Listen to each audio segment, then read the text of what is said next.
अपने शांत मन से उन सभी सिद्धियों को प्राप्त कर लेता है और फिर उसे कोई भी वस्तु, कोई भी ज्ञान असंभव नहीं लगता। हर प्रकार से वह संतुष्ट होकर ईश्वर में लीन रहने लगता है। मित्रों नमस्कार, विशन धर्मा चैनल आपका स्वागत करता है। आज हमारी इस वीडियो में आपको प्राणायाम से प्राप्त होने वाली उन सिद्धियों का यहाँ विशेष तौर पर क्रिया करने वाली जो हमारे पास विधि है वह बताएंगे। आप उसे करके उन सिद्धियों को प्राप्त कर सकते हैं, क्योंकि प्राणायाम भी एक यौगिक क्रिया है और इसे करने से आपको वह सब सिद्धियां भी प्राप्त होती हैं जो मंत्र जाप से आप करते हैं। क्योंकि प्राणायाम आपके शरीर को शुद्ध करके सब कुछ आपको प्रदान करता है। अब प्राणायाम होता क्या है, इसे प्राणायाम क्यों कहते हैं, यह बात आपको समझना है। यानी प्राणों का आयाम, यानी आना और जाना। जब हमारे शरीर के अंदर प्राणवायु प्रवेश करती है और बाहर निकलती है, उसी को हम प्राणायाम कहते हैं और इसकी गति को रोकने का नाम प्राणायाम कहलाता है। जब हम किसी भी क्रिया को करते हैं तो उचित तरीके से उसका हमें ज्ञान होना चाहिए और उसके बारे में छोटी छोटी बातें भी हमें पता होना चाहिए, क्योंकि प्राणायाम कई प्रकार के होते हैं और बिना जानकारी के यदि कोई प्राणायाम करता है तो उस पर शरीर बीमार भी हो सकता है। क्योंकि जो क्रिया हम करते हैं उसकी जानकारी के बिना हमारा परिणाम भी गलत सामने आने लगता है। तो प्राणायाम की विधि आप सीखेंगे और समझेंगे तभी आप इसे करेंगे। तो प्राणायाम की अगर सफल सिद्धि प्राप्त करना है तो आपको पहले आसन सिद्ध करना होगा। आसन सिद्ध करना उसे कहते हैं कि यदि कोई साधक बिना हिले डुले घंटे 2 घंटे एक ही मुद्रा में बैठा रहे और कोई शरीर में हलचल ना हो, उसे हम कहते हैं साधन। कौन सा साधन? अपने बैठने का या आपके आसन का साधन जो सिद्ध हमने किया है। अब आप प्राणायाम के उन गलत रास्तों पर आप चले जाएंगे तो आपको कुछ भी प्राप्त नहीं होगा। धीरे धीरे आपको आसन के साथ साथ प्राणायाम का प्रयोग करना है और अभ्यास के द्वारा ही आसन और प्राणायाम आपको सिद्ध होने लगते हैं। क्रिया यह है कि सामान्यतया सरल आसन में आप बैठें, रीढ़ की हड्डी को सीधा करें, दोनों हाथ या तो गोदी में रखें या अपने घुटनों पर रखें और तन कर आप पूरब साइड में मुंह करके एक शांत वातावरण में बैठें। अगर हो सके तो सूर्य निकलने से पहले यह आसन करें, यह क्रिया करें, इससे प्राणायाम आपका सिद्ध हो। इसमें यह सिद्ध होता है कि प्राणायाम 3 प्रकार के होते हैं वैसे तो, पर यहाँ आप पहले प्राणायाम समझिए कि प्राणायाम देश काल और संख्या की स्थिति के अनुसार से आपको कब और कैसे करना चाहिए।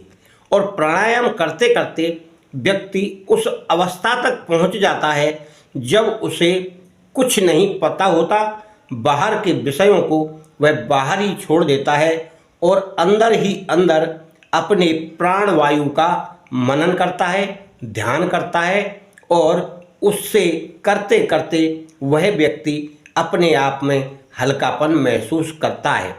यह क्रिया जब रोजाना साधक करता है तो यह हल्कापन उसका बढ़ता चला जाता है।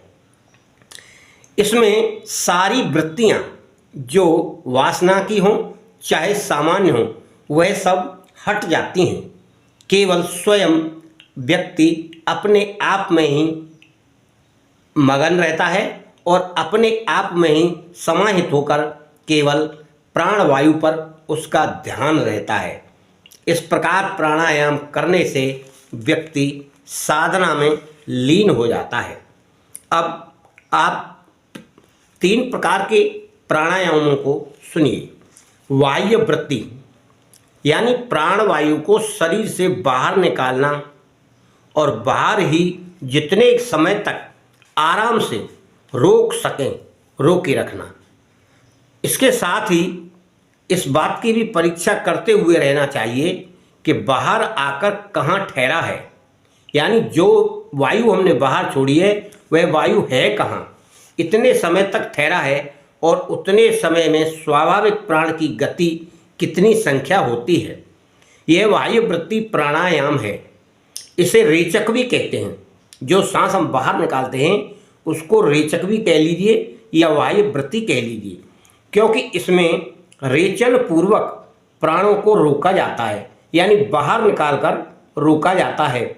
अभ्यास करते करते यह लंबे समय तक चलने लगता है, यानी होने लगता है, और इसको करते रहने वाला सूक्ष्म अर्थात हल्कापन अनायास ही महसूस करने लगता है। अब दूसरा अभ्यंतर वृत्ति यानी प्राणवायु को भीतर ले जाकर भीतर ही जितने समय तक सुखपूर्वक रोकें उसे रोके रखना और फिर देखते रहना कि वह अंदर जाकर अपने शरीर में कहाँ पर रुकता है, कितने समय तक रुकता है, सुखपूर्वक ठहरता है और उतने समय में प्राण की स्थिति क्या होती है, स्वाभाविक संख्या कितनी होती है, यानी इतनी देर में हम कितनी बार सांस ले लेते। यह हमें अभ्यंतर प्राणायाम कहलाता है और इसके बारे में हम पूरक भी कहते हैं इसे, यानी अभ्यंतर वृत्ति कह लीजिए या पूरक वृत्ति कह लीजिए। प्राणायाम का यह दूसरी क्रिया है जो आपके अंदर प्राणों को रोका जाता है। अभ्यास के द्वारा यह कम समय से अधिक समय में धीरे धीरे बदल जाती है अभ्यास करने से। अब आता है स्तंभ वृत्ति, यानी रोके रखना। स्तंभ कहते हैं किसी को रोकना। तो शरीर के भीतर और बाहर वाली जो प्राणों की स्वाभाविक गति है उसे प्रयत्न पूर्वक बाहर या भीतर निकलकर जाने का अभ्यास ना करके प्राणवायु को स्वभाव से बाहर निकला हो या भीतर गया हो, जहाँ हो वहीं उसकी गति को रोक देना और देखते रहना कि प्राण वायु किस समय किस जगह पर रुका हुआ है, कितने समय तक सुखपूर्वक रुका रहता है, इस समय में स्वाभाविक गति की कितनी संख्या होनी चाहिए, यह हमें सोचना चाहिए और अनुभव करना चाहिए। यानी आप अगर 2 मिनट रोक रहे हैं तो 2 मिनट में आप कितनी बार सांस लेते हैं यह आपको सोचना है। इस प्रकार से यह प्राणायाम सामान्य प्राणायाम है, यानी सांस को ना तो भीतर खींचना है ना बाहर खींचना है, सामान्य स्थिति में ही रोकना है और इसे कुंभक प्राणायाम कहते हैं। मित्रों, इस तरह की वृत्ति मनुष्य को इस तरह आती है कि जब कोई व्यक्ति अपनी सांस पर नियंत्रण कर लेता है तो वह धीरे धीरे उसको बढ़ाता भी है, यानी रेचक करे या कुंभक करे या स्तंभ वृत्ति करे, इन तीनों में ही उसे समय बढ़ाना होता है और साधारणतया अभ्यास धीरे धीरे किया जाता है। जो साधक जल्दबाजी में करता है तो उसे यह ना तो सिद्ध होता है और ना उसे उसका कोई लाभ प्राप्त होता है। इसीलिए उसे क्रम से धीरे धीरे बढ़ाना है। बाहर और भीतर के विषयों के चिंतन का भी त्याग करना है। जब प्राणायाम व्यक्ति करता है तो बाहर के और भीतर के जो हमारे विषय हैं, यानी वासना के विषय, चाहे अंदर चलते हों या बाहर हमें दिखाई देते हों, बाहर के सीन हमें दिखाई देते हों या बाहर की बातें हमें दिखाई देती हों कि हम उस जगह गए थे, वहाँ हमारे साथ वह व्यक्ति मिला, यह व्यक्ति मिला, या अंदर आपने जो कभी सोचा हो उन बातों को आपको निकालना होगा प्राणायाम करते हुए। केवल अपनी प्राण वायु पर ही ध्यान रखना है और एक तरह से ठहरना है आपको अपने शरीर के अंदर। जब यह जानकारी आप त्याग देंगे और मन में चिंतन करेंगे तो समझिए देश काल परिस्थिति, यानी आप किस देश में हैं और किस समय पर कर रहे हैं और आपकी संख्या कितनी हो रही है, यानी 1, 2 मिनट, 5 मिनट, 10 मिनट, आधा घंटे, इस प्रकार से आपको प्राणों का ध्यान रखना है कि इतनी देर में हमारी इतनी संख्या प्राणों की हो जाती, यानी सांस लेने की क्रिया हो जाती। तो इस प्रकार से धीरे धीरे प्राणायाम द्वारा आपकी क्रिया ठहरने लगती है सांस की, और आपको वह जो कुछ प्राप्त होना है वह प्राप्त होने लगेगा। सबसे पहले आपका शरीर हल्का होगा, मानसिक वृत्ति हल्की होगी, सोचने की फालतू बातें सब दूर होंगी और वासनाएं दूर होंगी, और आपके शरीर में एक प्रकार का तेज आने लगेगा और आपकी संकल्प शक्ति बढ़ने लगेगी। अनायासी होने वाला यह एक प्राणायाम का परिणाम है जो आपको प्राप्त होगा और आपको महसूस भी होगा। चंचलता जब मन की शांत होती है तो प्राणों में एक शक्ति आती है और गति होती है, तो उसमें आपको अभ्यास के द्वारा वह सब प्राप्त होने लगता है जिसे आप कभी सोच भी नहीं सकते। इस प्रकार से प्राणों की गति को रोकने का अभ्यास करते करते प्राणों की गति का निरोध होता है। यही इसकी एक खास विशेषता है। अगर आप घंटे भर भी आप प्राणायाम करेंगे तो आपकी सांस ना तो अंदर जाएगी और ना बाहर जाएगी। इस प्रकार से प्राणायाम का अभ्यास करना है। जब कोई व्यक्ति प्राणायाम का अभ्यास करता है, वैसे वैसे उसके संचित कर्म यानी संस्कारों द्वारा जो पूर्व में संचित किए गए हैं, अविद्यानाश हो जाता है, कलेश दूर हो जाता है और अपने शरीर से बाहर चला जाता है। ये कर्मों के संस्कार और अविद्या और कष्ट, ये एक ज्ञान का आवरण है जो आपके शरीर से दूर होकर आपको सुख प्रदान करता है।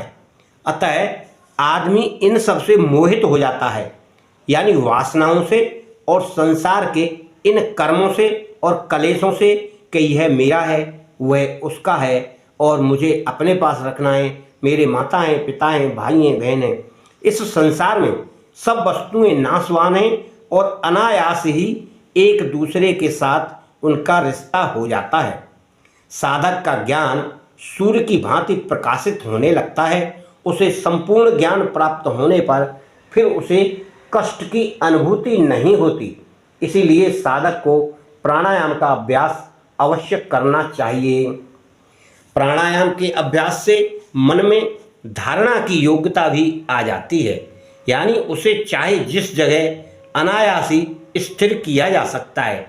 यदि आप अपने ध्यान को किसी सूर्य में, चंद्र में, तारे में, पानी में, हवा में आप स्थिर करेंगे तो आपका ध्यान वहाँ स्थिर होकर उसकी विशेषताओं को, उसकी क्रियाओं को जानने लगेगा और आप उसकी क्रियाओं को जानेंगे तो आप अपनी शक्ति से उस पर प्रभाव भी जमा सकते हैं, यानी उसे बदलने की शक्ति भी आप में आ जाएगी।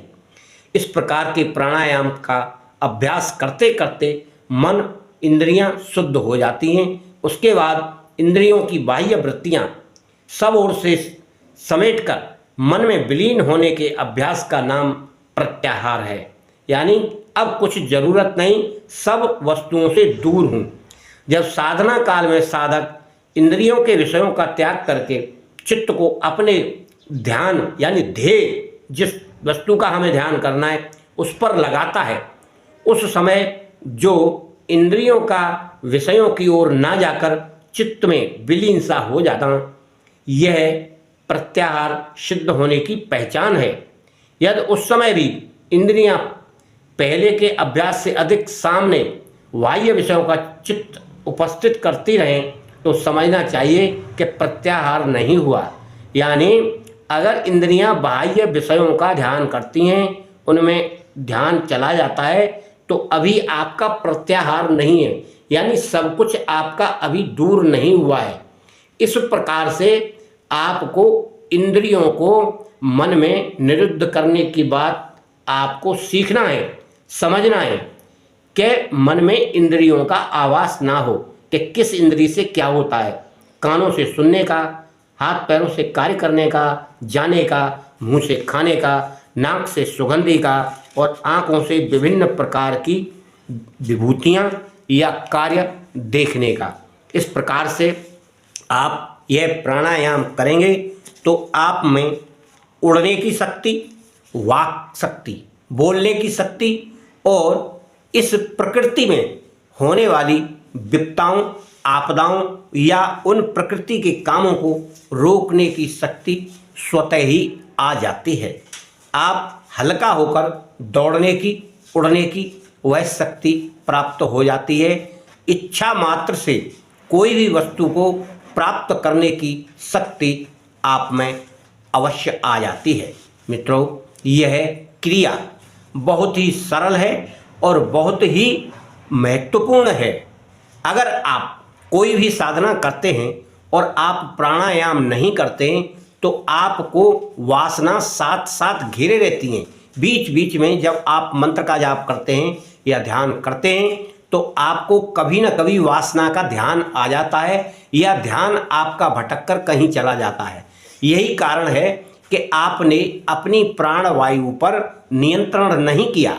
आप प्राणवायु पर नियंत्रण करेंगे तब कोई साधना करेंगे और उस साधना का फल आपको निश्चित तौर पर साक्षात देखने में अनुभव भी होगा। जब व्यक्ति इस प्रकार की क्रिया में पारंगत हो जाता है तो उसे स्वयं में एक अकेलापन और अजीब सा महसूस होता है जो दूसरे साधकों के और या दूसरे लोगों के साथ नहीं होता। आप अपने आप को दूसरे लोगों से अलग दिखाई पड़ते हैं और महसूस भी होता है। आपके कान खुले होने पर भी आप मन के द्वारा आपके कानों को बंद कर लेंगे और आप कितना भी कोलाहल हो, अगर आपका मन एकाग्र है तो आप अपने मन को जहाँ लगाएंगे आपको वहीं की बातें सुनाई पड़ेंगी, आपको यहाँ की बातें नहीं सुनाई पड़ेंगी। आप अंतरिक्ष में जाएं, परलोक में जाएं या दूसरे देश में जाएं, वहीं का सारा सीन, वहीं की सारी बातें आपको सुनाई पड़ेंगी।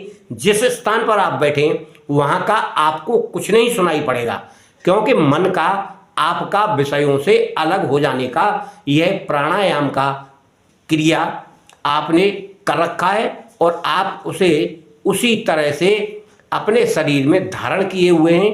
तब आप पूर्ण सिद्ध हैं और साधक हैं। ऐसा करने से आपकी जिंदगी दूसरे साधारण साधकों से या साधारण लोगों से अलग नज़र आने लगती है और आप अपनी क्रिया में बहुत ही पारंगत हो जाते हैं। आपको निश्चिंत होकर साधारण सी इस क्रिया को आप करके देखें। आप थोड़ा थोड़ा 3 बार प्राणायाम करें, फिर 3 बार प्राणायाम करें। आप करके आप 1 हफ्ते अगर यह प्राणायाम करके देखेंगे तो आपको स्वयं को अपने शरीर में कुछ परिवर्तन सा दिखाई देने लगेगा, मात्र 1 हफ्ते में। और अगर आप लंबे समय तक इसे करें तो फिर तो आपको स्वयं को चमत्कार दिखाई देंगे। मित्रों, इस प्रकार की क्रिया कोई जटिल क्रिया नहीं है, बड़ी ही सरल क्रिया है। केवल आपको समय निकालना है 10 मिनट का। आप प्राणायाम करें, फिर त्राटक करें और कम से कम 1 माला गुरु मंत्र का जाप करें तो आपके शरीर का कायाकल्प होकर आप सामान्य लोगों से, अन्य लोगों से विलक्षण व्यक्ति बन जाएंगे। आपके सामने कोई टिक नहीं पाएगा। मित्रों, आज की बात यहीं तक। कल फिर मिलेंगे। आपका कल्याण हो।